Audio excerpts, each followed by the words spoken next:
વાત વડોદરાની કે જ્યાં મહાનગરપાલિકાની સામાન્ય સભા હંગામેદાર બની ગઈ। વિશ્વામિત્રીના પૂર અને નદીના પટમાં ભાજપ નેતાએ કરેલા દબાણનો મુદ્દો આ સભામાં ચર્ચાયો। ભાજપ નેતા પરાક્રમસિંહ જાડેજાએ દબાણ મુદ્દે કહ્યું કે મને રાજકીય રીતે નિશાન બનાવવામાં આવી રહ્યો છે। દબાણના આરોપને નકારતા કહ્યું કે મેં કોઈ દબાણ નથી કર્યું, મારું 1 ઇંચ પણ દબાણ હશે તો રાજકારણ છોડી દઈશ। મારી જમીન ઉપર મારી ભૂલ શું હતી કે દિવાલ બનાવ્યા પાછળની બાજુમાં કોન્ક્રીટ પાથરીને સફેદ ટાઇલ્સ મેં નાખી હતી। સેટેલાઇટ ઉપરના ફોટામાં સફેદ ટાઇલ્સ એટલે એવું દેખાતું હતું કે આ તો કોઈ મોટું કન્સ્ટ્રક્શન નથી। હું પોતે આ પૂર આવ્યા પછી કમિશનરશ્રીને ફતેગંજના એક વિષય માટે રૂબરૂ મળવા ગયો અને ત્યારે મેં કમિશનરને કીધું, કમિશનરશ્રી, વડોદરા શહેરનું જે કાંઈ કામ હોય નેગેટિવ પોઝિટિવ કામમાં હું તમારી સાથે છું। મને એને કાગળ બતાવ્યો। મને જે પરાક્રમસિંહ એક વિનંતી છે કે આ સેટેલાઇટના વડોદરાના એટલા ફોટા છે, એમાં તમારી ત્યાં નદી કિનારે એક સફેદ બિલ્ડિંગ દેખાય છે કે નકુ સાહેબ અત્યારે જ માણસને મોકલો, ત્યાં કોઈ જાતનું બિલ્ડિંગ નથી, ત્યાં સફેદ ટાઇલ્સ બાકી।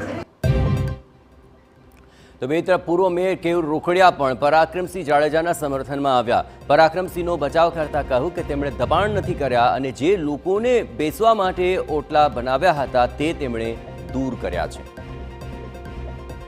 કોંગ્રેસ શાસન કરતા 1995 પહેલાના જે ઝોનફેર થયા છે એમાં આવા કોઈ નિયમ ન હોવાના કારણે લોકોએ 9 મીટર છોડીને પરમિશનો લઈને બાંધકામ કરેલા છે।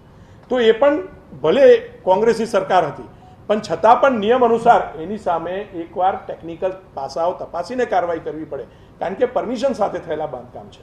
અને આજે તો 30 મીટરનો નિયમ લાગુ પડ્યો છે, એટલે નદીના બંને કાંઠાની બંને બાજુ 30 મીટર સુધી ભવિષ્યમાં કોઈ પણ બાંધકામ ભલે ઝોનફેર થયો હોય બાંધકામ થઈ શકે નહીં। કરી દીધું છે બાંધકામ, એનું શું હવે ઉકેલ?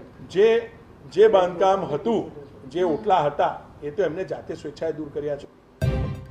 બે તરફ કોંગ્રેસે પૂર અને દબાણને મુદ્દે શાસક પક્ષને ઘેરવાનો પ્રયત્ન કર્યો। પૂર્વ વિપક્ષ નેતા અમી રાવતે માંગ કરી કે જે દબાણને કારણે નદીની ઇકોસિસ્ટમ અને શહેરને નુકસાન થયું છે તે દબાણકર્તાઓ પાસેથી જ વસૂલવામાં આવે।